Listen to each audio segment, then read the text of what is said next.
welcome to livealittlehigher.com. We continue learning Hovot HaLevavot, Duties of the Heart, of Rabbi Bahya Ibn Pakuda, and we're in the Gate of Self-Accounting, Chapter 3. Today, he teaches us you should make an accounting with your soul and confront it concerning all the ideas you have formed on subjects relating to knowledge of God and His Torah.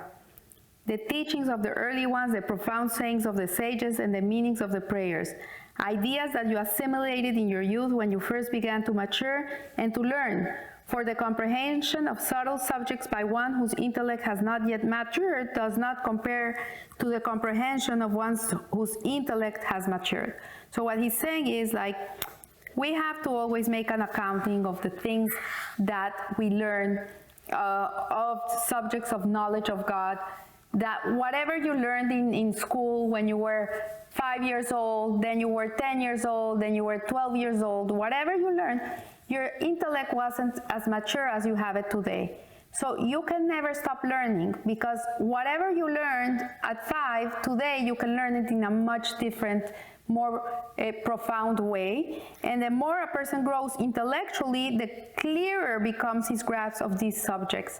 So Torah has room to grow. It's not something that you learn and that's it.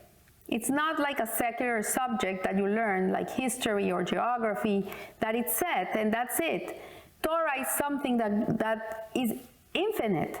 So not only the knowledge in the Torah, but also your capability to absorb the knowledge. It changes with your age. So therefore, do not be content with the impressions you formed at the beginning of your studies of deep and difficult concepts and ideas. Rather, now know that your mind and intellect have matured.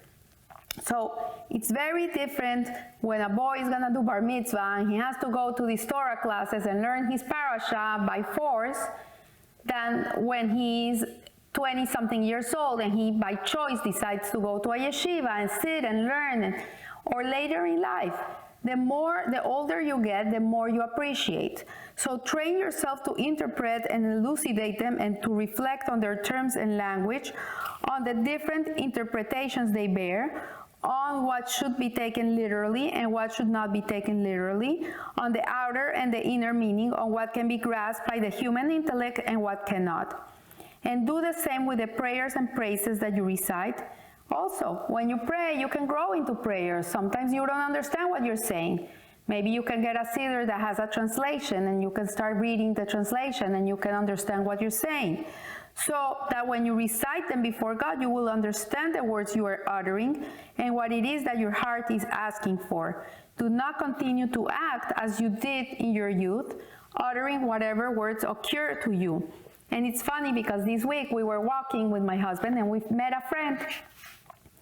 And he told us that when he was younger, he used to go to a Jewish day school and they used to pray. And he just used to mumble the words. He couldn't understand one thing he was saying. It really didn't touch him. And I looked at him and I says, okay, but did you ever try to pray again? And he says, no, it doesn't get to me. And I said, well, maybe you haven't gotten to it. It's not the other way around. Prayer is not something easy. It's not an easy feat. I find it that it's very challenging because when you're praying, there are a lot of thoughts come into your head that want to take you away from the prayer. And the Shulchan Aruch, the Jewish law, says that even that when you're praying the Amidah, which is the silent prayer, in which we cannot move, we cannot talk, we cannot cough, we cannot scratch, nothing. You have to just say it. It says that even if a snake is going up your leg, you cannot stop. So what this means is that even if bad thoughts come into your head, even if you're thinking about your laundry list or your grocery list and all these things you have to do, this stupidity that comes into your head when you're doing the Amidah, don't stop. Continue, continue, continue, continue, don't stop until you train your mind. So do the same with the words of the sages and the oral law. Contemplate them and give them the benefit of the doubt. Do not rely on what you understood at the beginning of your studies, but demand of yourself that you approach the subjects as though you were just beginning to study it. Sometimes when we want to learn, we need to really get rid of all we know. Because when we're full of knowledge, then nothing new can come into us. What you understand, remember, and review. If you are in doubt about something, consult with a rabbi, consult with a sage, consult with someone that knows. Don't learn by yourself. You need to have a mashpia. You need to have someone that will help you and guide you. So then you will behold of the secrets of the Torah and of the secrets of the prophets and sages, what would have been impossible for you to apprehend from the instruction for those who guided you at the beginning of your way. So yes, you know, I've been teaching Live a Little Higher for the last 6 years. Before giving these classes, I used to teach 8 different shiurim a week to different places and different people, different themes. But really, you grow with it. You grow. I've been teaching parasha classes for the last 20 years, and you would think, okay, what other thing I'm gonna talk? I already know it all. But it's not true. Every time I open a book of the parasha, every year I connect to the parasha, it's a complete different message. It's never ending. It's infinite. And it always applies to the times. It's unbelievable. The Rebbe used to say that the parasha of the week is the horoscope of the week. You live with the times because it's relevant. So let not conceit lead you to the think that you are no more intelligent now that you were always were, or that it is impossible that you could ever change previously held views or come to judge them as erroneous. For such thoughts are part of the evil inclination, attempt to deceive you, to keep you from exploring and searching for the truth of things. It will instill in you the delusion that you are supremely wise and that you lack nothing of what you need. So the Yetzer Hara, you know, it's a very cunning, very cunning. He's gonna make you think that you're so wise, you're so intelligent, you're so bright, you have a perfect life. Why would you go to study?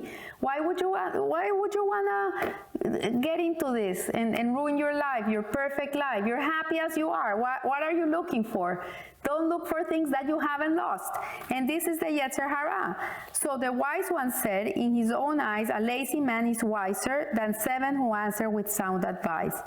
If you see a man who is wise in his own eyes, know that there is more hope for a fool than for him. So a person that thinks he knows it all, he's haughty. He's haughty. He can feel like, oh no, nobody can teach me anything. I know everything. I'm very intelligent. So he says he's more dangerous than a fool. And so he said further in Kohelet, the wise man, his eyes are brosho. That is, he reflects back on his beginning, on his past experiences in both religions and secular affairs, and he examines them critically, discerning the good and the evil in his past deeds. And then he continues to hold fast to the good and repents of the evil. And the fool, however, neglects all this, like one who walks a great distance in the dark of night without looking back. And if he does turn around, he sees nothing. Instead, he focuses entirely on what lies before him. For the reason it is said, but the fool walks in darkness. I saw that this is in Ibid, and it says, I saw that there is advantage in wisdom over ignorance, like the advantage of light over darkness. So a person that is wise never walks in darkness. They always walk with a light. They turn on a flashlight, they turn on a lamp, they turn on a candle. They never walk in darkness. They always walk with the light. Why? Because a person that is wise is a person that knows that he doesn't know. The more I know that I don't know. That's a wise person. And that's a person that knows that there's so much to know. There's so much more to learn. There's so much more to grow. There's so much more to do. This is a wise person. But a person that feels that he can walk in the darkness, that's a person that is not wise. It's really a fool. So I want to wish you a beautiful week, and remember, live a little higher. Thank you.